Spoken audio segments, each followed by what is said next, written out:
Happy 2026. Today I wanted to talk about my favorite reads of 2025. I know this is a little bit late, but I read a lot of good books last year and I think you should read some of them too. My name is Marin. I have a PhD in literature and I just love to read, so I thought I would talk about some of my favorite books from last year. Number 10 is a collection of short stories by Ted Chiang called Exhalation. Normally, I really tend to not gravitate towards reading collections of short stories. I would just much prefer to be kind of immersed in a novel. But I do enjoy short stories from time to time, and this collection was really philosophical and interesting in ways that I think often short story collections sometimes fall short. They don't get deep enough into a concept, but a lot of these short stories in Exhalation did do that for me. I think I really enjoyed the meditations on technology. In the collection, I really enjoyed the sort of entanglements between technology, the environment, temporality, and human relationships amongst all of these things. But as with a lot of short story collections, there are always like a couple duds in the middle. And so, I can't put it higher on my list because of that, but the short stories that are really successful did make this a very worthwhile read, and I really did enjoy the collection. Coming in at number 9 is The Bone Clocks by David Mitchell. This was a really fascinating read and my actually first introduction to Mitchell, who has written just some really iconic novels. It was just the scale and scope of this novel is really mind-boggling. If you're someone who really enjoys like entangled narratives, differing points of view, all kind of rooted around one single story, it's really cool. And also, I would say it's kind of very much related to Exhalation in the concepts, thinking about temporality, spirituality, the meaning of life, mortality, beyond mortality, kind of thinking like existentially. This novel really kind of spans a lot of different topics in really creative and inventive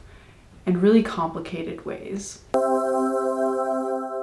Number 8 is Sue Prideaux's Wild Thing, which is a biography of Paul Gauguin. I mean, Gauguin's life was really fascinating to begin with, so I really enjoyed reading about it kind of just from that pure factual perspective, just learning about what led him to become the artist that he became. I usually really don't gravitate towards nonfiction, but this was a really fascinating read and I think gives a lot of interesting perspective on the sort of like ecology of artists that were working at the time, not just on Gauguin, but also on Van Gogh and other artists kind of working at the intersection of Impressionism and other artists working to sort of build Impressionism to what we know it to be today. The book really feels like just a constant adventure, and it's a really fun world to escape into,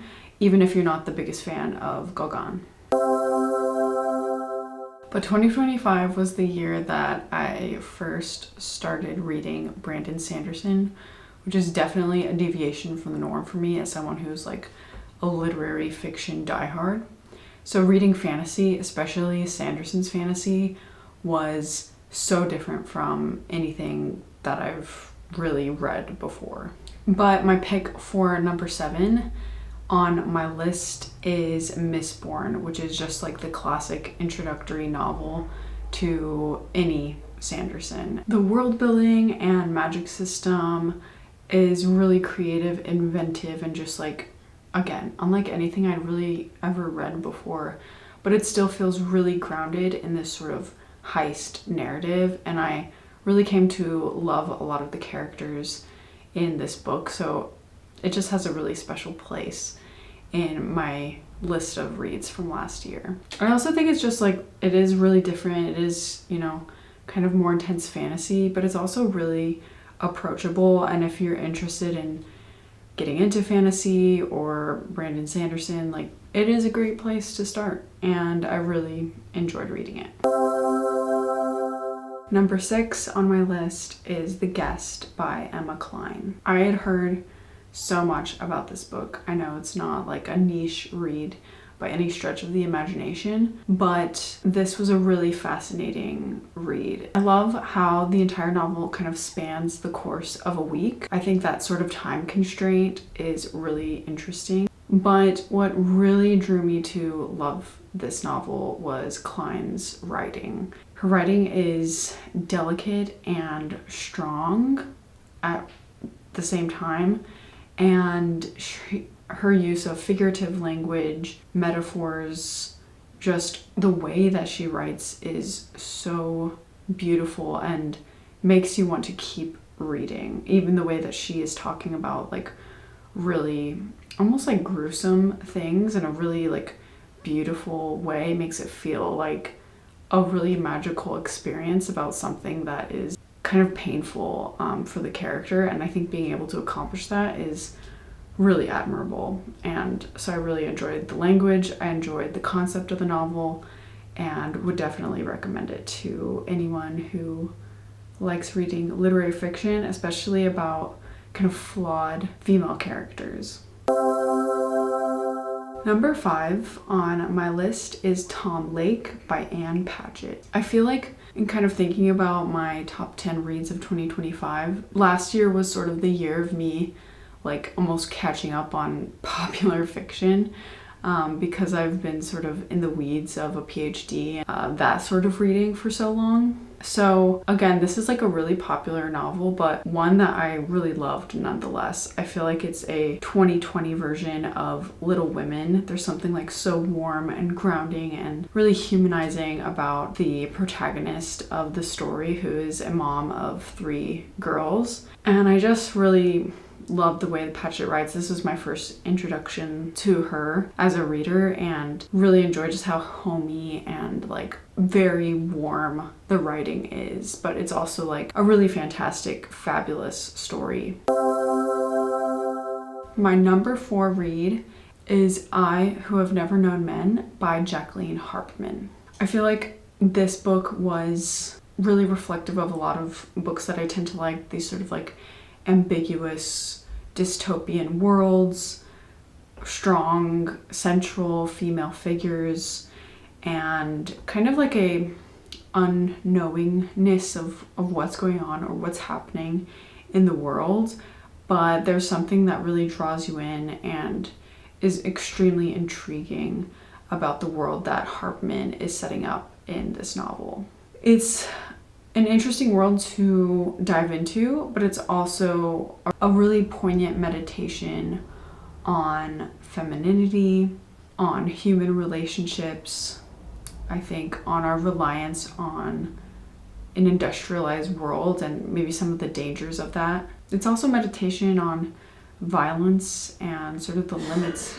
It's also a meditation on violence and the limits of like organized, industrialized society. There's also just enough information to make the book intriguing to me. I think sometimes where a lot of dystopian or like fantasy novels lose me is they give too much information about the world that they're trying to build, when really I think often a lack of information, a lack of explanation really allows for you as the reader to sort of like fill in the gaps and have a little bit of mystery.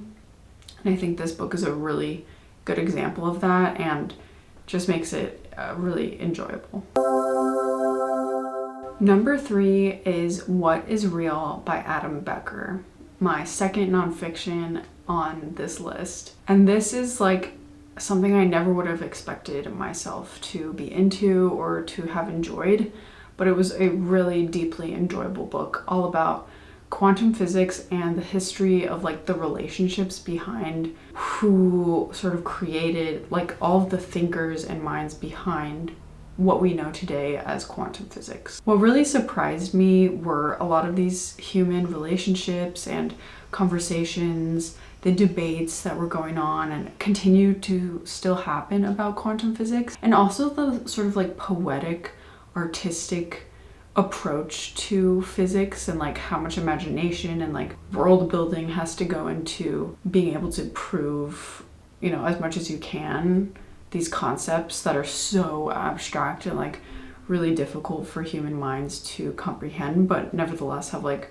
very real world consequences. So I really enjoyed all the like historical, almost like drama of this book, but also how the author does explain what the quantum physics is, and that was really fascinating to sort of learn about and try and grapple with. So my top 2 reads of 2025 are both literary fiction. I immensely enjoyed these books and would recommend and hope that everybody at some point in their life reads them, because I think they're just that good. Number 2 is Love in the Time of Cholera by Gabriel Garcia Marquez. Not a new book and not my first read of Marquez, but it was just, the writing is so luscious and the story is so, it's like so simple but so genius, and I was just kind of obsessed with it from the start. Like, what if you were in love with one person for your whole life? Like, what if you were just like yearning for them for your entire life? And like the story of that is so, I don't know, it's, again, it's like so simple, it kind of almost seems silly, but like the level of detail at which Marquez is writing about this world and these people, like it makes them feel so real, and like you can just dive into this world, and it's so colorful, so rich, and so like magical, of course.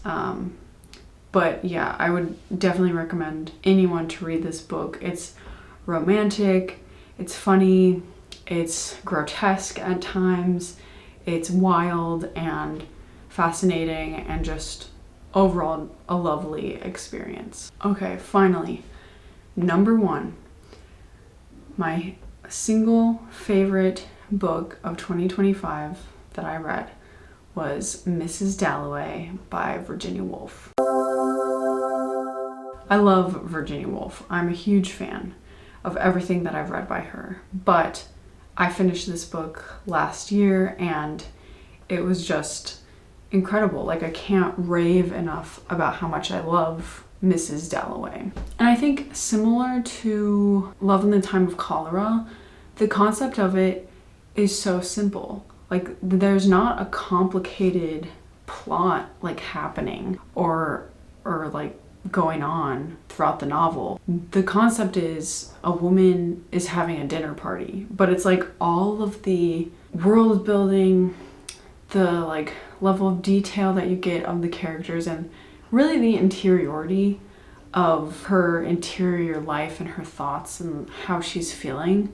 Like, this makes up the novel, and this is what makes it so good, and like how we come to love these characters and people is like how deeply they're written about and how real they become through the writing. In particular, I think Woolf's attention to sound in this novel in particular is really, really fascinating. Like, she creates these sort of world landscapes of sound that make the world super real, but in a really interesting way. Like, she's not just describing sound, but sound becomes kind of a way that you, the reader, are like moving through her world and moving through a city. I think it really makes London like a central character of the novel almost, and you know, it's just a really fascinating way of like thinking about writing and narrative and thinking about characters almost through the lens of sound.